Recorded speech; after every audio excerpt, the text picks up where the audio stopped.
E aí, pessoal, tudo bem? Meu nome é Cléber, eu sou professor de biologia e fiquei encarregado de ministrar para vocês a disciplina de microbiologia e parasitologia, certo?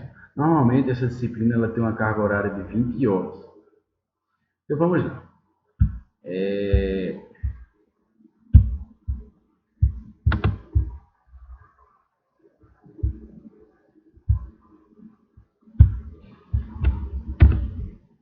Aqui a gente tem a ementa da disciplina, certo? Iniciaremos agora com essa videoaula falando de vírus. Depois eu irei falar um pouco para vocês de bactérias e em um terceiro vídeo irei falar sobre fungos, para não ficarem vídeos extensos, tudo bem? Então, a gente vai falar das características morfofisiológicas de cada organismo desse aqui, ó, vírus, bactérias e fungos. Nós também iremos falar do ciclo de vida de alguns dos representantes de vírus, bactérias e fungos, bem como as doenças que eles podem causar, como também os benefícios que eles podem trazer para os seres humanos. Tudo bem?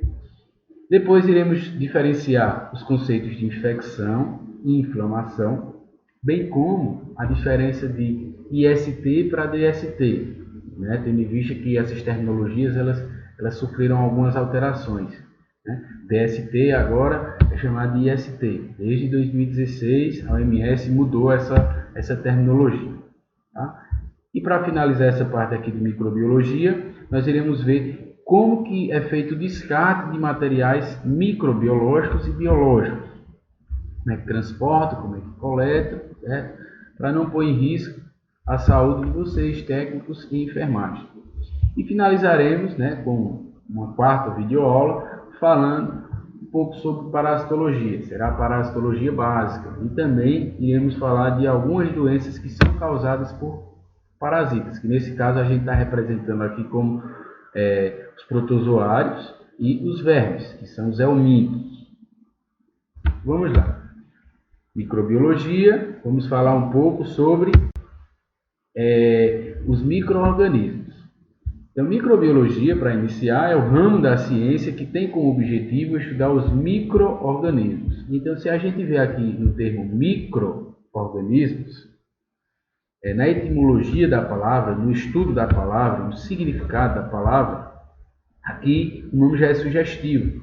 Micro, ele vem de pequeno, de algo que é microscópico, que só dá para ver com o auxílio de uma ferramenta, como no caso o microscópio. Certo?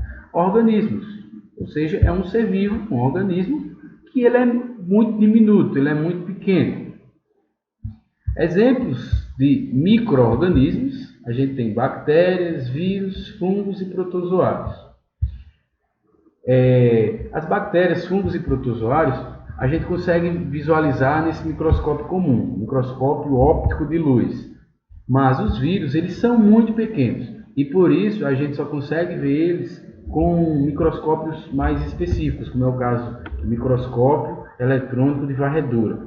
Se eu fizer uma analogia, uma comparação do tamanho de uma bactéria com o tamanho de um vírus, com a roda de um carro, certo? Analogia, bactérias e vírus com a roda de um carro, a bactéria é como se fosse a roda do carro e o vírus é como se fosse os parafusos.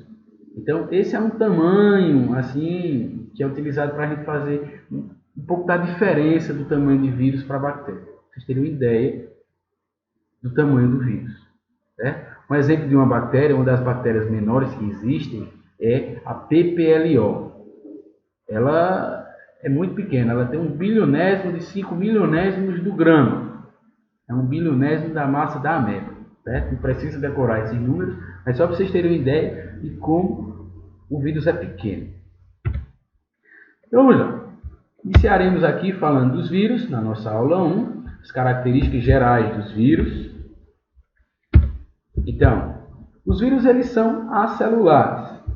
Então, note que esse prefixo aqui, né, a letra A, acelular, essa letra A ela vai dar um sentido de negação.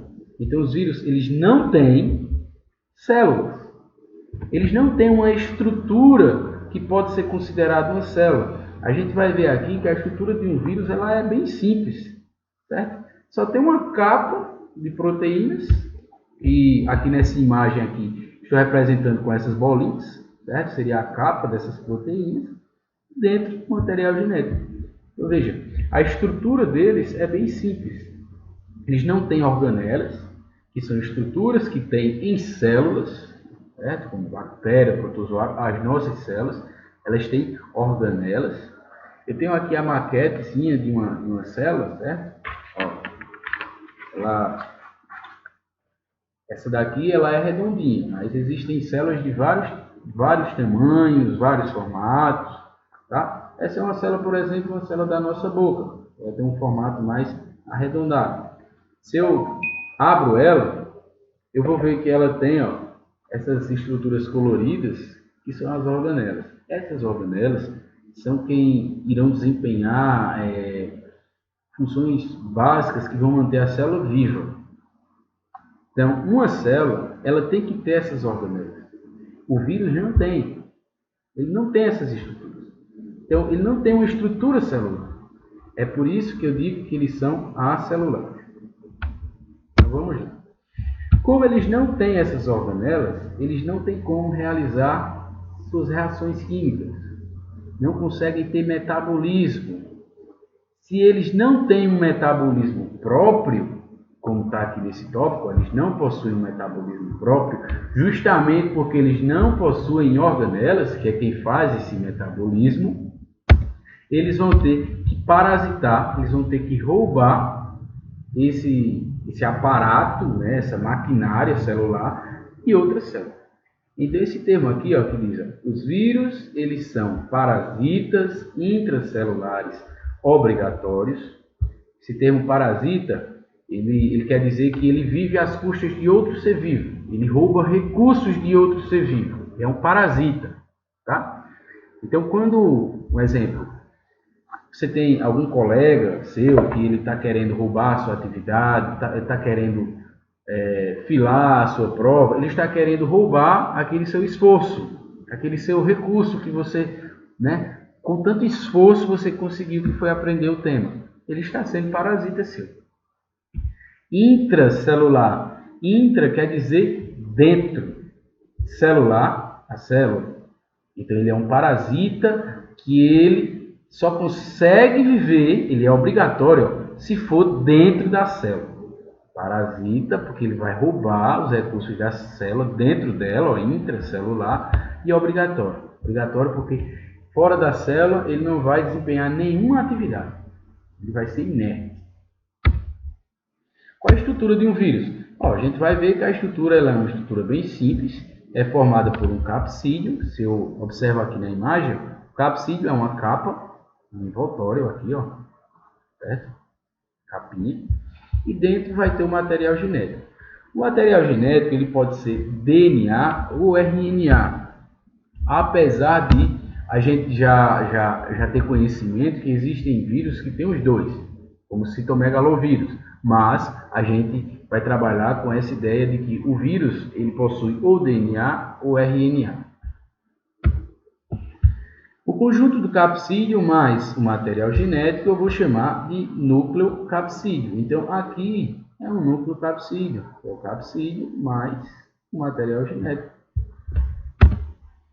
Alguns vírus eles apresentam, além desse capsídeo aqui revestindo eles, certo? Eles possuem ainda um envoltório adicional, uma capa extra, que vai conferir ao vírus de certa forma uma maior proteção, certo? Então, esse envelope, né, como o nome diz, né, o nome já sugere, ele é um envelope, ele vai estar guardando alguma coisa. Nesse caso, o envelope ele seria essa camada extra aqui, uma camada extra imaginária, aqui imagina que tem uma camada extra que vai estar envolvendo aqui o vírus. Então, os vírus que têm envelope, guardem isso, os que têm envelope, não são todos, em alguns casos, os que têm envelope são os vírus envelopados. No próximo slide, vocês vão ver que tem vários exemplos de vírus. Um exemplo de vírus envelopados, por exemplo, é o HIV, que causa AIDS. Né? Outro exemplo de vírus envelopado é o coronavírus. O coronavírus tem um envelope o vírus da gripe, que é o vírus influenza, ele também tem envelope. Tá? E aqui os vírus não envelopados. Como exemplo aqui, ó, próximo slide. Peraí, deixa eu só fazer um comentário com vocês. Virion, vocês podem ver também esse termo aqui, virion, em algum material que vocês queiram estudar pela internet. Virion é a partícula de vírus morfologicamente completa. Esse termo morfo vem de forma. Então, é um vírus que ele tem todas as partes. Aí você pode perguntar, mas você não falou que se o vírus, o capsídeo material genético, ele é o núcleo capsídeo? Tudo bem, então esse núcleo capsídeo, ele já seria o vírion, a partícula completa. Mas se for um vírus envelopado, que ele tem, além do capsídeo, né, aqui, além do núcleo capsídeo, aliás, capsídeo mais o material genético, ele tem um envelope. Então veja, um vírus que tem esse envelope, mais o núcleo capsídeo, tudo isso junto é o vírion. Então em vírus envelopados, mais uma vez, em vírus envelopados, o vírion, a partícula completa, é formada pelo envelope e o núcleo capsídeo, que é o capsídeo mais o material genético. Tá? Em vírus não envelopados, o vírion, a partícula completa dele, é só o capsídeo e o material genético. Essa é uma questão de terminologia, mas para confundir a vida da gente. Tá? Se eu estiver falando um pouco rápido, vocês podem voltar, certo? E tirar as suas dúvidas. Olha aí o exemplo aqui dos vírus. Então aqui, primeiro é o vírus da poliomielite. Note, o vírus da poliomielite é basicamente aquele exemplo que eu estava falando no slide anterior. Capsídeo, essa cápsula, e o material genético, nesse caso, é um RNA. O vírus da poliomielite é o que causa aquela doença bastante conhecida, que é a paralisia infantil. Hoje existe vacina, né? Vacina da polio, e raramente a gente vê casos, além de existem vários casos no mundo, como na África principalmente, onde a campanha de vacina lá, ela ainda é um pouco defasada, né? Mas ainda tem vários casos de paralisia infantil. Um exemplo aqui também, o vírus do tabaco, que acomete a planta do tabaco, utilizado para fazer cigarro, por exemplo. Um vírus bem simples, ó, tem um material genético aqui no meio, espiralado, fazendo essas voltas, e por fora, capsídeo. Aqui eu tenho um vírus, a gente pensa até que esse vírus aqui, que é o bacteriófago, ele é um robô, né? Eu acho ele muito parecido com aquele vírus que lá do vírus do Máscara, não, aquela cabeça que tem no desenho do Máscara, né, que ele voa e tal. Parece um robô, mas é um vírus que parasita, olha o nome dele, bacteriófago. É um vírus que parasita bactérias. Esse vírus ele não atinge a nossa espécie humana, é só bactéria. Inclusive iremos ver o ciclo dele daqui a pouquinho. Esse aqui é um representante do vírus da gripe, certo? Ele tem um envelope, que é essa capa de fora, e aqui, mais abaixo, eu tenho o capsídeo, que é uma capa adicional. Tá? Aqui o vírus da AIDS, ó, tem um envelope por fora, e aqui eu tenho o capsídeo. Tá? Capsídeo aqui recobrindo ele. E aqui dentro o material genético. Notem aí, por favor. Nota aí, pega o caderno para vocês fazerem uma anotação já, que já é uma dica. Vírus de RNA é chamado de ribovírus. Vírus de DNA é chamado de adenovírus. Beleza? Vírus que tem RNA, como exemplo, esse está aqui, o vírus do tabaco. Ele tem RNA, então ele é um ribovírus. Vírus... Deixa eu ver aqui do DNA. Esse aqui, o bacteriófago, ele tem DNA como material genético, então ele é um adenovírus. Então vamos lá. Vamos ver aqui um pouco do ciclo de vida dos vírus. Deixa eu só mudar aqui um pouquinho a minha tela. Tá? Porque eu vou estar... Acho que eu estou cobrindo aqui. Deixa eu ver, estou cobrindo aqui o nome. Tá, diminuir aqui um pouquinho, deixar bem pequenininho, estou ali em cima, beleza? Vamos voltar. Então, vamos lá, o ciclo de vida de um bacteriófago.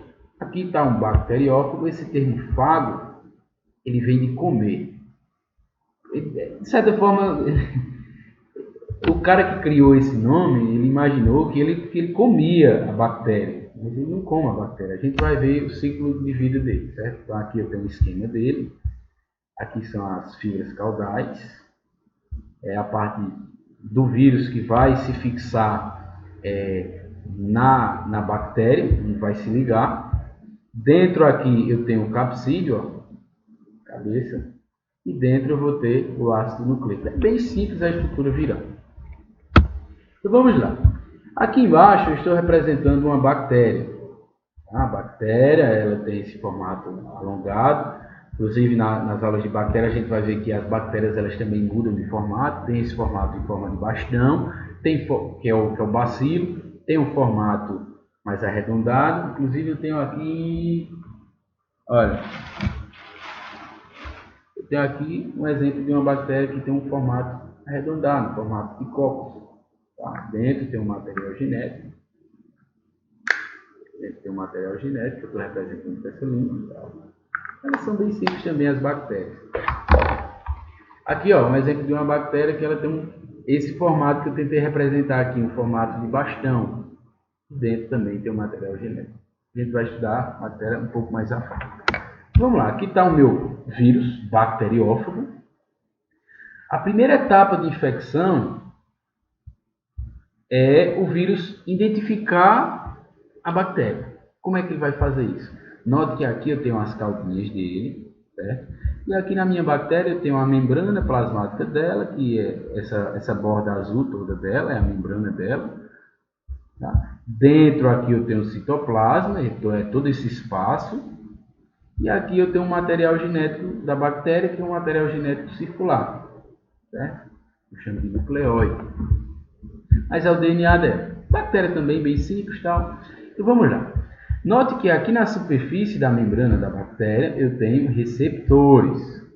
Receptor, como o próprio nome sugere, ele vai receber alguma coisa, tá?